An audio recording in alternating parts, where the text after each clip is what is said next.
pra gente como é a rotina de trabalho de vocês e quais dicas que vocês têm para os futuros e novos profissionais, né, com base na experiência de mercado que vocês possuem.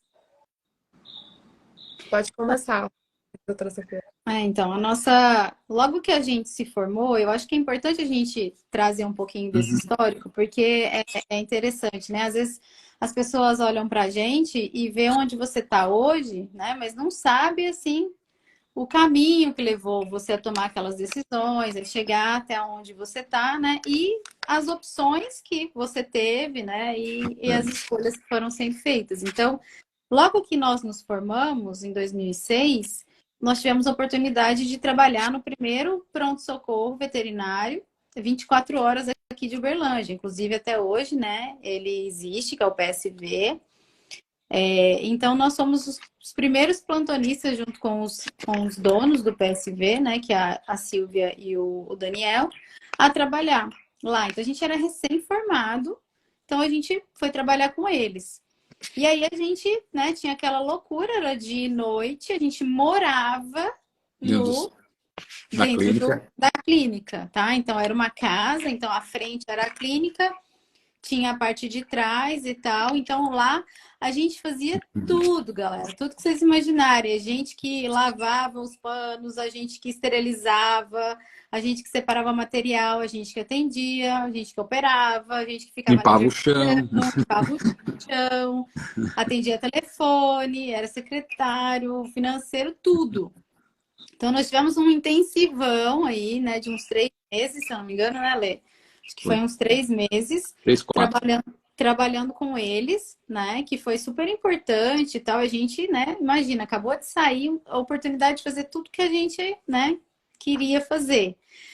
E aí, só que ao mesmo tempo a gente viu que era praticamente impossível a gente estudar, se aprimorar, né, aprofundar em clínica ou em cirurgia ou em clínica e cirurgia, vivendo essa rotina que a gente estava vivendo. E a gente sempre teve uma premissa, e eu acho que isso é uma coisa muito importante, né, para essa juventude de hoje, e sempre foi, mas hoje, né, tem um apelo, acho que até maior, de que a gente tem que saber o que está fazendo. Então, você tem que adquirir prática junto com o conhecimento teórico para que você possa aplicar. Quando a gente sai da graduação, a gente sabe muito mais a teoria das coisas.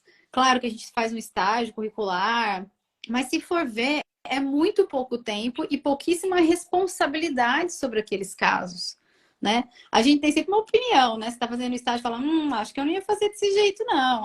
Eu acho que eu tocaria de outro jeito. Mas aí, na hora que aquilo cair em você, né? E aí você é recém-formado, aí você fala, ai meu Deus, e agora, né? A decisão é minha, as condutas são minhas. Então a gente já tinha em mente fazer residência, né? E aí, o que a gente achou que ia dar certo? A gente trabalhar num ritmo louco desse, igual a gente estava fazendo, e estudar para as provas de residência. E isso não era possível. Não é impossível, realmente incompatível. Talvez se a gente tivesse um horário fixo de trabalho e um horário fixo para estudar, mas não, como a gente estava nisso que a gente falou para vocês, era um rodízio, cada um numa função o tempo todo e tal. E além disso, a Silvia ainda estava grávida, então a partir de um certo momento ficou mais para nós 3 mesmo. Então, assim, era impossível. E aí nós tomamos a decisão, né, Leandro, de ir estudar. Então a gente teve um apoio, né, da nossa família e tudo, porque nós somos formados no meio do ano. Então, isso foi julho, agosto, setembro, acho que outubro ainda, a gente ainda estava no PSV, aí a gente, né, apesar da excelente oportunidade, é muito legal, gente, a gente começar a ganhar dinheiro, a gente começar, né, a ter as próprias coisas, e, nossa, é bacana, mas ao mesmo tempo a gente precisa entender que se a gente ficasse naquilo ali só, o nosso crescimento ia ser muito lento, né, a progressão da carreira ou as nossas expectativas seria muito lentas, né? A princípio, nós não íamos alcançar. Né? De imediato, a gente estaria ok, ganhando dinheiro, né? E tal, mas a gente sempre tem que pensar lá na frente. Eu sei que essa geração tem um pouquinho de dificuldade de pensar lá na frente, né? Às vezes a gente pergunta. O que vocês vão estar fazendo daqui 2 anos, 5 anos e 10 anos? Os nossos alunos residentes falam, eu não consigo me imaginar daqui 10 anos. né? Vocês estão rindo, e a gente escuta isso todos os dias. Por quê? Vocês são uma geração que vive muito o agora, né? O presente, vive o... Mas isso, gente, é uma dica assim, né? Diz que se conselho fosse pôr, a gente vendia, né? Não dava, mas estamos aqui para dar para vocês os conselhos, enfim. Façam essas perspectivas. O que você quer ter? O que você quer ser? Onde você quer estar? Que tipo de vida você quer ter? Da ideia lá na frente. Porque a partir do que você almeja lá na frente, você vai trazendo os outros anos e você tem uma clara ideia de tudo que você vai passar e de todas as etapas que você precisa. O que você tem que traçar, né, até lá. Isso. Então, isso, gente, é uma coisa muito importante. Então, o que a gente falou? Nossa primeira... aí, essa experiência inicial foi muito importante também pelo seguinte, gente. Eu, Sofia, decidi que eu não queria esse tipo de vida para mim. De ficar refém, né, de plantão e de estar ali no atendimento direto e tudo. Então, eu gostaria... Eu tinha... A partir daí, eu abri duas opções para minha vida. Ou eu me especializar numa área e começar a mexer num atendimento clínico especializado. Já foi aí que eu já comecei a ficar de olho, né, na endócrino, que era uma área que eu gostava bastante. Ou ser professora, que isso me possibilitaria também, né, atuar em uma área, ter horário fixo. Claro que a gente não tem um horário muito fixo, não, né? Que a gente está o tempo inteiro igual hoje, por exemplo, né? Mas eram duas opções. Eu gostava muito da área acadêmica desde o começo. Tipo, ele já tinha uma visão bem mais... É que minha mãe é professora e eu via ela trabalhando loucamente. Eu falava, a única coisa que eu não quero ser na vida é professora, né? E estamos aqui hoje, né? Mas eu resisti um pouco, né? Mas, enfim, foi por aí. E aí, assim, só sabe ensinar quem sabe fazer, gente. Isso é fato, né? Não tem coisa triste quando um professor está te dando uma aula e você percebe que o cara só está falando e não sabe, né? Às vezes você precisa de uma ajuda para ele contextualizar algo para você. Me dá um exemplo que você já usou isso ou fez aquilo. O cara não... Você vê que é só teórico, né? Então a gente tinha isso em mente, que a gente tinha que saber fazer para a gente poder ensinar.